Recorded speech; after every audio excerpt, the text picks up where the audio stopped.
Mike Price here, the author of the Forgotten Horrors series of movie history books. We are continuing here with our survey of the Dracula series from Hammer Films. A date with the devil. A bacchanal with Beelzebub. Hey, but it sounds wild. Arriving now at one conspicuous misstep called Dracula A.D. 1972. Title player Christopher Lee told me this in 1999. Apart from affording me and dear old Peter Cushing with a welcome reunion, this modernized Dracula seemed to have exhausted its supply of wit in transplanting us to the hip and trendy scene of modern-day London. I had scarcely more to do than to go through the vampiric motions, what with the film being more of an attempt to caricature the hedonistic club scene of London in its day. Not to mention that Cushing's character, as a descendant of my original nemesis, Van Helsing, was now but a shadow of his heroic ancestor, despite some bravura moments there toward the finale. My grandfather died fighting a vampire. The most terrible, the most dangerous vampire of all time.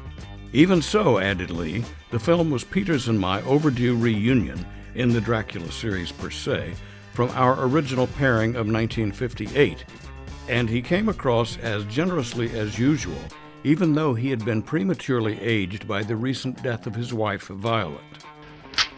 This is his revenge. A revenge stretching over the years. A diabolical vendetta against the kin of Lawrence Van Helsing. Cushing and Lee can be seen together to stronger effect as rival scientists in the same year's Horror Express, a non-Hammer title that arrived several months before Dracula A.D. 1972. Don Houghton's original screenplay for Dracula A.D. 1972 pivots on the vacuous pseudo-hipster scene that Michelangelo Antonioni had presented more earnestly in Blow Up, 1966, as well as Donald Cammell and Nicholas Roeg with the experimental rock star drama Performance from 1970. You really thought I was spooking up old Beelzebub? Wait till Laura hears about it.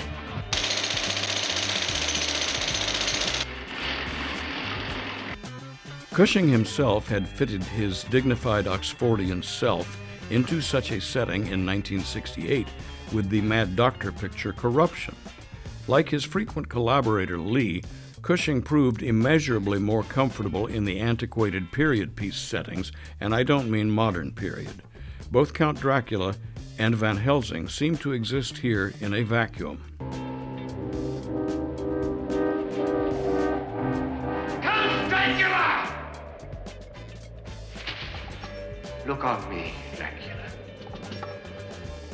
With Dracula A.D. 1972, director Alan Gibson appears more comfortable with a 19th century frame, where the picture opens. A struggle atop a runaway carriage leaves Cushing's Van Helsing in the grave and Lee's Dracula staked and buried nearby. Then in 1972, descendants of Van Helsing, Stephanie Beacham, and Cushing find themselves in renewed conflict with a dope-addled hipster cult and its attempt to resurrect Dracula.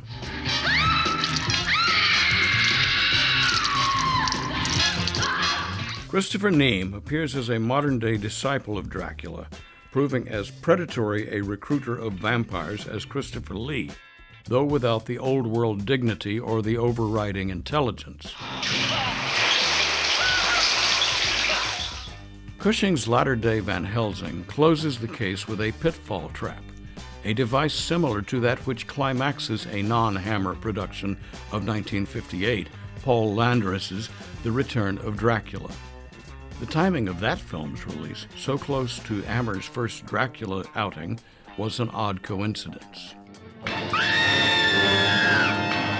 It is odd, too, that the once modernistic period setting of Dracula A.D. 1972 looks less awkward in hindsight from the 21st century.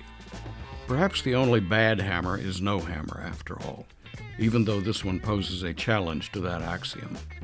Let it flow into you.